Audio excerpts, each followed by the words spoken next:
Bueno, nuevo bloque aquí en Hoy Nos Toca. Vamos a hablar un poquitito de escuelas verdes. Vamos a hablar con Milagros Pérez Druil a propósito de las bolsas plásticas. ¿Vos sos de usar muchas bolsas plásticas, André? No, yo ya te uso las de tela. Las de tela. Sí, las reciclables, sí. Usaba. Mm. Bolsas, sí, bolsas tengo de todo tipo y color. Pero son Bolsas sí, eso sí. Bolsas de tela, Bolsas sí. Bueno, contábamos, ahora lo vamos a saludar. Hola Milagros, ¿cómo te va? Buenas tardes. Le vas a preguntar por las bolsas de Hola, sachet de leche. buenas tardes para todos. Hola, ¿cómo ¿Bien? estás? Yo decía en el comienzo, hablábamos con Andrea, cuando anunciábamos que íbamos a hablar con vos. Hoy por hoy, vos sabés que de tanto que se habla, de tanto que te cuentan, que vos contás inclusive también muchas veces el tema de las bolsas de plástico, lo que producen, ¿no? Que cada vez que me van a dar algo en bolsa, si puedo evitarlo, lo evito. Pero no por el hecho de que, porque es más cómodo ir con una bolsita, aún cuando tengo... Por ejemplo, vas a una farmacia y te dan un remedio. O dos remedios. Sí. Viste, yo trato... En muchos casos hay bolsitas de papel ya, Sí. en algunas farmacias. Sí, pero en otras no. En otras no. Me lo guardo en los bolsillos, porque me da esa cosa de decir... Sí, ya le tenemos rechazo. ¿Qué hago con la bolsa? ¿No es cierto? La contaminación que produce y la cantidad de tiempo que tarda en degradarse, como siempre nos contás vos, ¿no? Exactamente, ese es uno de los grandes puntos que nos convoca hoy a hablar. El 3 de julio se va a celebrar el Día Internacional Libre de la Bolsa de Plástico y durante todo julio también se va a concientizar a lo largo del planeta Tierra sobre el uso del plástico en general, ¿no? Empezando un poquito sobre el material, el plástico es uno de los materiales quizás con más propiedades y cualidades beneficiosas para el uso masivo. Sabemos que es un material liviano, económico, resistente, ¿no? Y muchas veces nuestra posición está puesta como no demonizar el material en sí mismo, sino el uso que hacemos de ese material. Puntualmente con esta fecha del 3 de julio, del Día Internacional Libre de la Bolsa de Plástico, lo que se busca es concientizar sobre el uso de los plásticos de un solo uso, ¿no? De los plásticos descartables. Y puntualmente uno de los plásticos más descartados a lo largo y ancho del planeta Tierra son las bolsas de plástico, ¿no?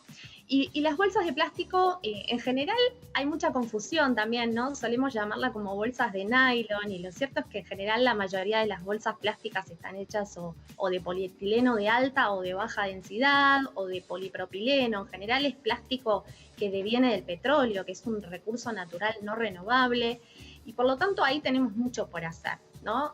Tratándose de un material con tantas cualidades y con tantas propiedades, sinceramente el uso que quizás estamos haciendo de plástico termina apareciendo ahí las desventajas, ¿no? Hoy por hoy, por suerte en la Ciudad de Buenos Aires, ya desde hace algunos años, puntualmente desde el 2017, está completamente prohibida el expendio y la entrega gratuita de bolsas de plástico, y se empezaron a reemplazar por otros tipos de alternativas, ¿no? Esto que mencionaban ustedes, la bolsa de tela o la bolsa de friselina, que también es un tipo de plástico, pero un poco más resistente, que justamente, o el changuito mismo, ¿no? Muchos de nosotros empezamos también a volver a esos viejos hábitos de la abuela, la tía, que hasta hace unos años era impensado, ¿no? Que en la ciudad pudiéramos volver casi en su mayoría al uso del changuito. Entonces, hoy por hoy empezar también a implementar esta nueva R. En general nosotros cuando trabajamos la educación ambiental decimos que siempre hay 3 R's: reducir, reutilizar y reciclar. Y desde hace algunos años empezamos a incluir una 4ª R, que es la de rechazar, claro, ¿no? Esto que mencionaba Javier de, no, por favor, no me des bolsita, ¿no? Quizás hay algunas cosas que puedo llevar en la cartera, en la mochila o en el bolsillo, ¿no? En la farmacia, por ejemplo. Bueno, entonces empezar también a repensar esos usos y costumbres que veníamos teniendo hasta hace un tiempo.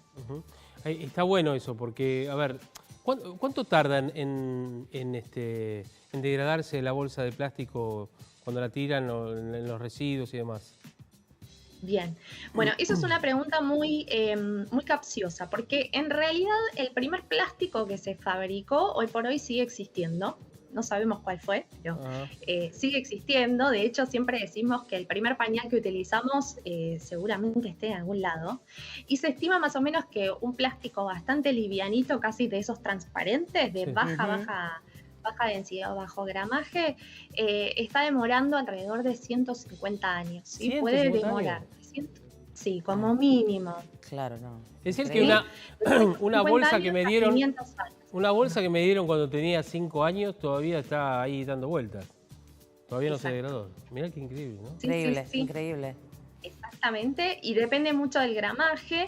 Y hoy por hoy, ciertamente empiezan a aparecer algunos materiales que vienen a ser como el sustituto del plástico proveniente del petróleo, ¿no? Se empieza a hablar de plásticos biodegradables, ¿no? Cuya fuente es orgánica, por ejemplo, el almidón de maíz, que son bolsas que en general, cuando uno las huele o las tiene en la mano, puede detectar que son o de caña de azúcar, ¿no? Como que empieza como a tener un aroma diferente, una textura diferente y que incluso puede ser compostable. Si yo tengo una compostera en casa o en la escuela, puedo tirar esa bolsa ahí y más o menos en 6, 8 meses puede completamente desaparecer. La particularidad que tienen las bolsas de plástico derivadas del petróleo es que en sí mismo no se van a descomponer en el ambiente.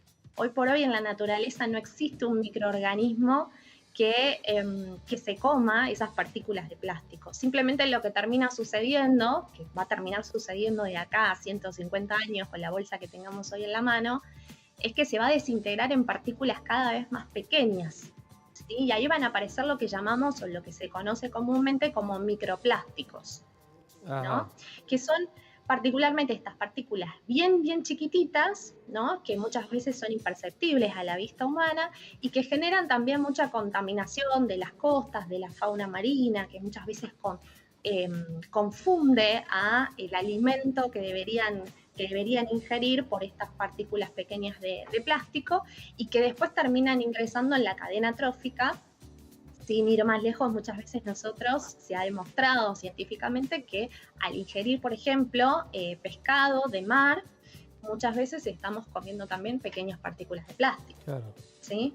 Entonces, ciertamente, por eso también en el mundo se pone en agenda el plástico como tal, porque hoy por hoy el consumo excesivo, abusivo de este material nos ha llevado a una situación de crisis donde claramente tenemos que repensar el uso de los plásticos de un solo uso, de los plásticos descartables. En el caso de las bolsas de residuos, ¿no? No solamente las que usamos en casa, sino las que usan los encargados de los edificios, por ejemplo. En ese caso, ¿son de plástico pero más renovables? No, la mayoría de los plásticos puede ser que se trate de bolsas recicladas, ¿no? Que estén hechas con otros plásticos reciclados. En general hay algunas en el mercado que se pueden conseguir. Eso obviamente propicia también la economía circular, es muy beneficioso. Claro.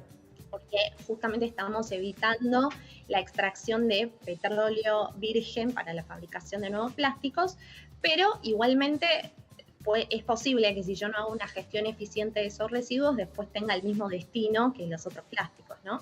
Entonces, digo, en algún punto estás alargando el ciclo de vida de ese plástico, pero no llega a ser la solución definitiva. Claro. ¿Cuáles serían las posibles soluciones? En primera medida, esto que decimos, ¿no? Optar por un consumo más responsable, tratar de reducir o de rechazar las bolsas de plástico que hoy por hoy todavía algunas se siguen entregando en algunos autoservicios o lugares donde para pequeñas compras todavía se expenden. Y por otro lado, también apelar o fomentar para los comerciantes la sustitución de esas bolsas de plástico de petróleo, derivadas de petróleo, por otros materiales que quizás también pueden llegar a ser mucho más beneficiosos, ¿no? Y no solamente... Sí. No, te decía que no solamente... Sí, perdón que te interrumpí. No, les estaba diciendo que esto también de pensar otros materiales, como por ejemplo las bolsas o los sobres de papel, digo, esa también puede ser una buena alternativa, ¿no? Tal cual. Claro.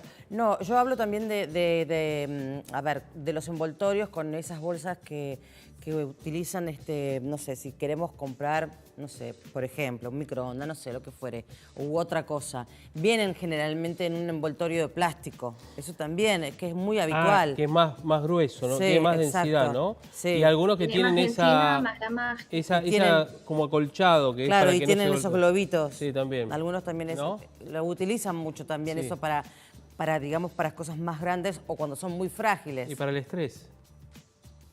también. Sí, para para- aplicar Claro, tal los cual. globitos, ¿no es cierto? Sí. Los globitos. Hoy por hoy, por eso, hoy por hoy el consumo de bolsas es algo masivo, lo podemos encontrar en todos lados.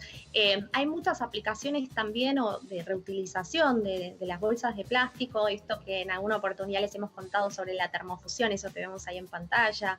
Es una de las técnicas también, por ejemplo, que se usa para armar cartucheras, bolsos. Hoy por hoy también con estas temporadas de frío se están aprovechando para armar pequeños aislantes térmicos, ¿no? Que funciona, por ejemplo, para la gente en situación de calle.